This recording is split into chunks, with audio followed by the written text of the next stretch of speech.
We all know the first episode of Doctor Who, right? An Unearthly Child from 1963. Two school teachers grow concerned about their strange 15-year-old student, only to end up kidnapped by her mysterious grandfather in a police box. You know the story. But what if I told you this wasn't actually the first version of this episode? Because before the version we all know and love aired on television, there was another one. An unaired pilot, if you will. Same basic story, same characters, same script in a lot of places, but also completely different in others. Different performances, different dialogue, and honestly, a slightly different vibe. So today we're diving into the first attempt at Doctor Who, the unaired pilot of An Unearthly Child.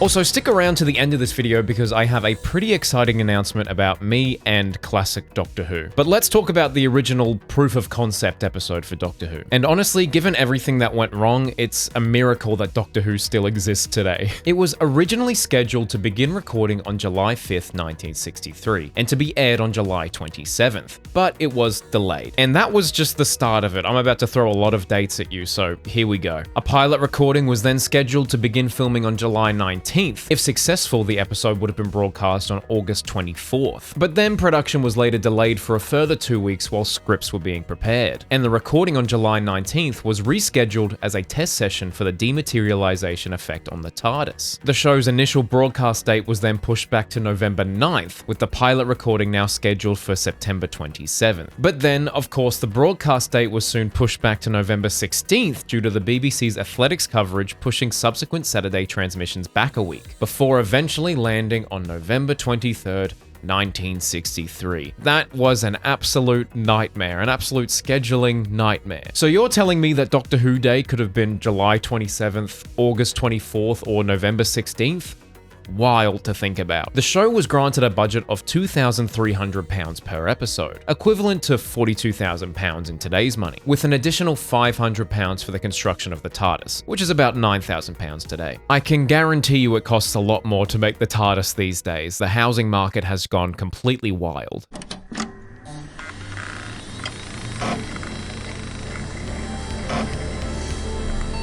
The recording of Doctor Who's first episode was riddled with technical errors, and not just minor ones. This was a production nightmare. Though Sydney Newman's displeasure with the characterizations of Susan and the Doctor are well known, the plethora of technical issues was the main justification for re-recording the episode, and there were many things that went wrong. For reasons not clear on screen, Jacqueline Hill and William Russell are seen having difficulty getting through the doorway leading into the classroom where Susan is listening to the radio, forcing Carol Ann Ford to extend her dance for a few moments. And fun fact, this is what some fans consider the first ever blooper in Doctor Who history. And depending on the version of this unaired pilot you watch, because apparently there's multiple versions, later on there's a lighting problem while Ian and Barbara discuss Susan in the car. William Russell's face is slightly obscured by a shadow for much of the scene. And then during the exploration in the junkyard, Ian trips and falls down, dropping his flashlight. Although this was scripted, the subsequent loud crash as a junk prop also falls over was not. I'd argue that this is the first blooper in Doctor Who history. That's hilarious. Roll the clip.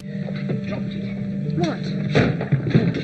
It's also worth noting that during the junkyard sequence, a camera runs into a piece of scenery. This error was common in early live-to-tape video productions of the era, but reportedly one of the biggest disasters was the TARDIS doors themselves. During one of the takes of the initial TARDIS control room scene, the doors leading into the room fall open and bang against the scenery several times. Unlike the errors mentioned, this disrupted the scene sufficiently that the take had to be abandoned and started over, which was a rare occurrence in those days. Doing multiple takes is expensive.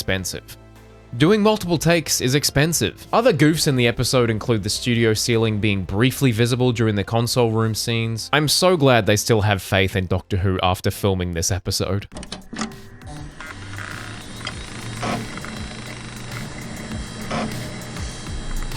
But it wasn't just the technical issues that made this pilot unbroadcastable. The characterization was fundamentally wrong. The Doctor in this version is very alien with a mean streak. He's a meanie. But I suppose there's not really a lot that's radically different about Hartnell's Doctor in the pilot episode than in most of the rest of his run. He takes time to soften up. But in the pilot, the Doctor shows genuine anger towards Susan rather than the affection he showed in the broadcast version. At one point, he refers to her as a stupid child. Roll the clip. clip. You see, I knew this sort of thing would happen, you stupid child. And one of Sidney Newman's notes on the problems with the pilot was that the Doctor was just not funny enough. They basically changed the Doctor from being a dick to a guy with a good heart. Well, two good hearts. And I think it's worth noting the Doctor's costuming. There are slight changes between the Doctor's costume between the two versions. In the pilot, he wears a modern collar and tie, only switching to the ribbon tie with ring collars in the broadcast version. In one way, it makes more sense that he would wear more modern clothes to fit in with 1960s London. Now on to Susan. Rather than becoming engrossed in and then correcting the book on the French Revolution, Susan instead draws a mysterious hexagonal ink pattern and then crumples the paper once she realizes what she has done. Like, what the heck is that supposed to be? The significance of this is left unexplained, although the pattern does resemble the TARDIS console, I guess? Sidney Newman specifically requested that this scene be changed, having no idea what it was meant to imply. It was a little random, to say the least. But not as random as the amount of people that watch these videos that aren't subscribed. If you have gotten any value out of this video, please consider subscribing. It would mean the absolute world to me. Anyway, let's get back to the video. There was also a change in Susan's dialogue. Susan says she was born in the 49th century, but unlike the Doctor, doesn't directly state that they were from another planet. This was removed from the broadcast version and replaced with, "I was born in another time, another world," avoiding giving a specific century and making her origins more ambiguous. A lot of people see this dialogue as a massive divergence from Doctor Who continuity. She doesn't say that they come from Earth in the 49th century, so who's to say that Gallifrey doesn't belong in that time period too? Besides, it doesn't matter because there was no continuity at this stage. There was no lore.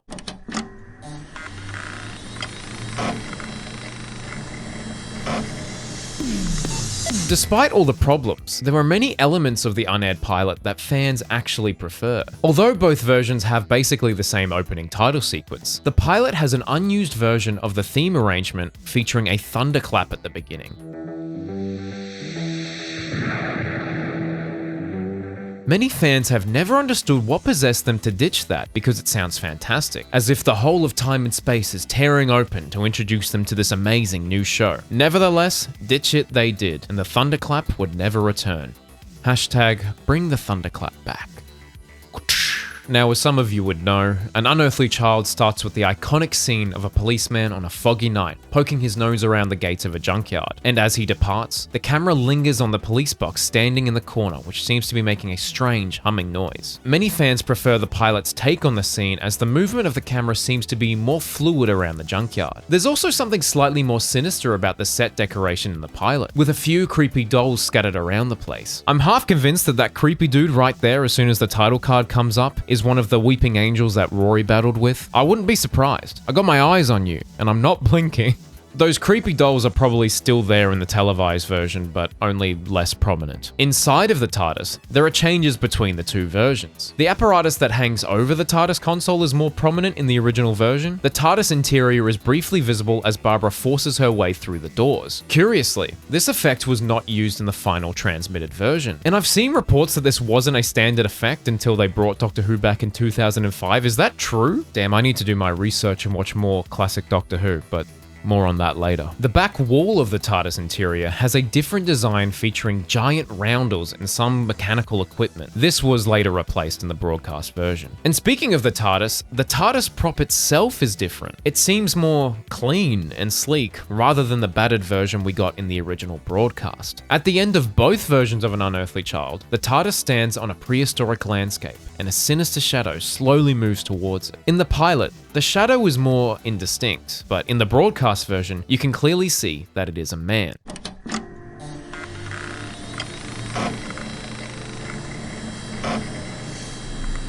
After viewing the episode, Sidney Newman wanted them to do it again. During the weeks between the two tapings, changes were made to costuming, effects, performances, and scripts. The second attempt at the opening episode was recorded on October 18th, with the following 3 episodes being recorded weekly from October 25th to November 8th. Recording for the 5 episodes, including the pilot, cost a total of £13,693, which Verity Lambert noted was within the program's budget. The pilot episode is sometimes called the first episode of Doctor Who, but this suggests a difference from An Unearthly Child, which can't fairly be said. It is merely a different version of the first episode of Doctor Who, which was not broadcast because Sydney Newman thought it had too many technical flaws and misjudged characterizations. No edition of the pilot was broadcast until 1991, and fans could not easily compare various editions of the pilot until multiple versions were released on a single DVD in 2006. But which version of An Unearthly Child is better? Well, many fans prefer the pilot. One could say it has a slightly more cinematic directorial style and comes across a little bit more eerie and intriguing. But in my opinion, they are both brilliant.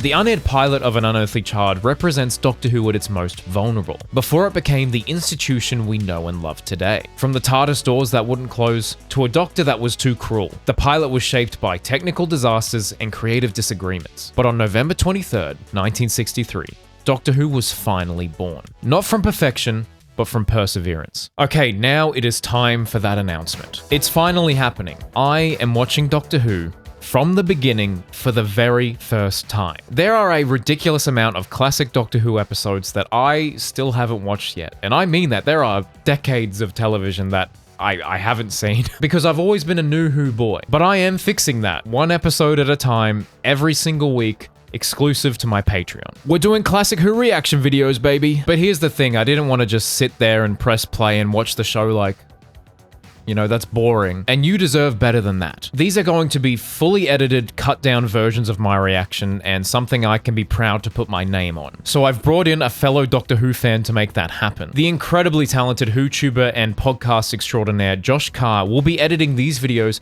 every single week for your viewing pleasure. Shout out Josh Carr, you absolute legend. And the best part is, you don't have to wait. The very first episode of me reacting to An Unearthly Child is live now. The one that they actually broadcast, not the unaired pilot. So if that sounds like your kind of thing, please consider heading over to my Patreon. Every single dollar goes straight back into the channel, so I can help support my ever-growing team and make the best content possible. I'm so excited for this journey, and I hope you'll come along with me. The link is in the description below. Thank you for watching, everyone. Please be sure to like and subscribe for more Doctor Who content, and click that video because YouTube thinks you're gonna like it. And go to the Patreon. It's gonna be fun. It's gonna be really, really fun. I'm excited to sit through telly snaps for your viewing pleasure. Bye.